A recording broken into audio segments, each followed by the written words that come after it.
Today's Fix by You. It's all about how to fix gutter tubes. These are for the vacuum gutter cleaning.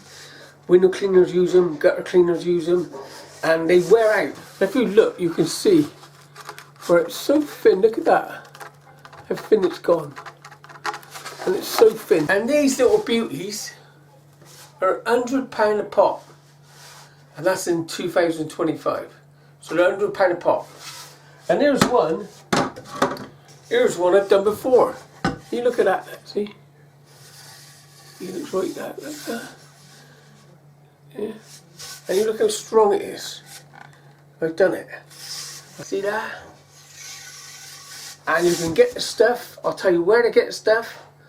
And also how to do it. So stay tuned. This is coming up.